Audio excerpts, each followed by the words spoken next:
Okay, good morning. This is Professor David J. De Los Reyes. Uh, it's April 4, 2023. The time is around 1:33 a.m. Okay. My topic for this morning will be the last what I call this last Laplace transform formula in order for us to solve circuits in alternating current circuits. This will be the last formula when we try to solve problems under alternating current circuits as a function of time. Okay, let's proceed. The topic for this morning will be Advanced Math, lesson number 27. This is Laplace transform. The formula is actually cosine of the quantity omega t plus angle p. The importance of this formula is actually in the computation of the particular current under RLC AC. Because without knowing the Laplace transform of this cosine and the sine, okay, we will be having a hard up in solving the particular solution for current under RLC AC circuit. So actually, the importance of this cosine and sine is actually in the analysis of problems under RLC AC circuit. Without knowing this, we'll be having hard time algebraically manipulating the equation, okay? So, if we know the Laplace transform of sine of omega t plus angle p, and the Laplace transform of cosine of omega t plus angle p, we could solve the problem under RLC AC circuit by using Laplace transform. Okay, so the main topic for this morning is actually the Laplace transform of cosine of the quantity omega t plus angle p. The last time around, I have given you or derived the Laplace transform of sine of omega t plus angle p, and this is actually the equivalent.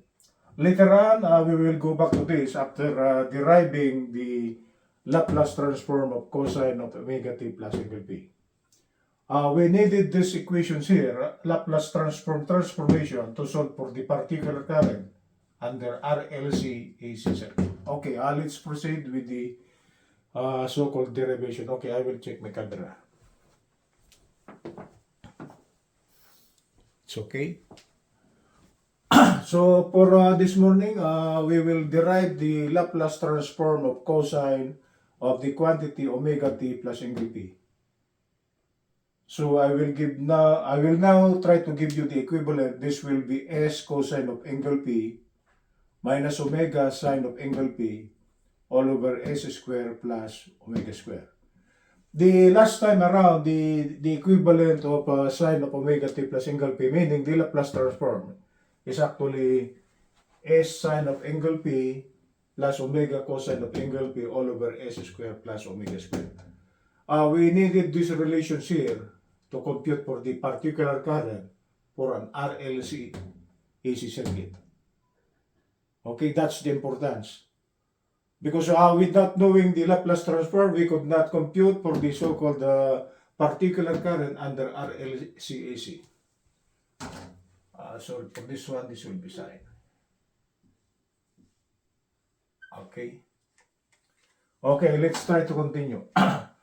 The derivation of this, the Laplace transform of cosine of omega t plus angle p closed quantity, this should be equal to the integral from 0 to infinity. The given function is cosine of the quantity omega t plus angle p, okay, times e raised to minus st dt. Okay, it is this. The given function should be multiplied by e raised to minus st dt for us to take the Laplace transform, and the limit should be from 0 to infinity. Okay? Continuing with the derivation, this should be equal to the integral from 0 to infinity. This is a cosine of a double angle. Okay? So if we try to expand this one, by using our knowledge of the cosine of a double angle under trigonometry, it is something like this. Cosine, cosine, this is sine, sine, first angle, second angle, first angle, second angle. If this is plus under cosine, the expansion should be minus. Try to recall your cosine of a double angle under trigonometry. That is cosine of the first angle times the cosine of the second angle minus. If this is plus, this should be minus. Sine of the first angle, sine of the second angle, close quantity. Meaning this expansion is actually the equivalent of cosine of omega t plus angle p. First angle, second angle. First, second, this is per second. So this is cosine, cosine, sine, sine. So it's easy to memorize, okay? I've been past teaching the, what you call this, that was 33 years ago, so I could still memorize these ones, okay? Okay, so the expansion of cosine of omega t plus angle p in terms of a double angle is actually cosine of omega t, cosine of angle p. If this is plus, this should be minus. Sine of omega t, sine of angle p, times, okay, we just took the expansion, right? Times e raised to minus st times dt. Without knowing the expansion of a cosine of a double angle, we could not proceed with the derivation. It's a must that we should expand by using the cosine of a double angle. So if we try to expand this one now, we will multiply this one by e raised to minus st. Okay, then I will try to bring out cosine of angle p. Cosine of angle p, I bring it out. Okay, the integral from 0 to infinity. What remains inside will be cosine of omega t e raised to minus st dt minus the second part. Sine of angle p, this is sine. It's constant, so it's outside the, they call this integral sign, but it should be minus. Minus sine of angle p, the integral from 0 to infinity, sine of omega t, e raised to minus st dt. Okay? The explanation why we brought out the cosine and the sine is that cosine of angle p and sine of angle p are actually constants. For a given problem, this angle p is actually given. Okay? So if we take the cosine, it will be constant. Okay? So if it is a constant, during the integration, we could bring it out. That's why we brought out cosine and sine. Okay, that's the reason why. Then I place it here. The integral from 0 to infinity of cosine of omega t e raised to minus st dt. Actually, we have derived this one already, and this is equivalent to s all over s squared plus omega squared. That's why I place it here, previously derived. Okay? And the integral from 0 to infinity of sine, the second part, of omega t e raised to minus st dt. Okay? It's all already previously derived. Okay, we derived it already. So, and the equivalent is actually omega over s squared plus omega squared.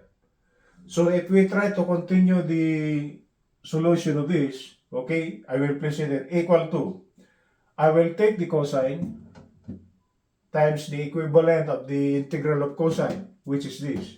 So, this is open bracket s over s squared plus omega squared close bracket minus sine of angle p times the equivalent of sine of omega t e raised to minus st dt, the integral, and that is actually omega over s squared plus omega squared close bracket. And if you try to notice it, the common denominator is actually s squared plus omega squared, right? So we could actually add now the numerators. This will be s times cosine of angle p is actually s cosine of angle p. Omega times sine of angle p, this is minus omega sine of angle p. All over the common denominator, s squared plus omega squared. Okay? So we are adding two fractions with the same denominator, so we'll just take the sum of the numerator all over the common denominator. That is s squared plus omega squared. So the main topic for tonight, the Laplace transform of cosine of the quantity omega t plus angle p is equal to, I will just follow this. I just rewrite it. So s cosine of angle p minus omega sine of angle p all over s square plus omega square. So this is actually one of the last formulas on how to bring out the solution of an RLC AC circuit or RC AC circuit or RL AC circuit, okay, by using Laplace transform. We should know this one because the the resulting alternating current voltage is actually sinusoidal, right? So it is in terms of sine and cosine. Okay? That's why maybe you are asking why there is a sine of omega t plus angle p and the cosine of omega t plus angle p. Because for alternating current circuit, the voltage and current are actually alternating and it involves the sine function and the cosine function. Okay? So I will repeat it for the last time before we go to this morning. The Laplace transform of cosine of the quantity omega t plus angle p is s cosine of angle p minus omega sine of angle p all over s square plus omega square. And the last time around, the Laplace transform of sine of the quantity omega t plus angle p is actually s sine of angle p plus omega cosine of angle p all over s square plus omega square.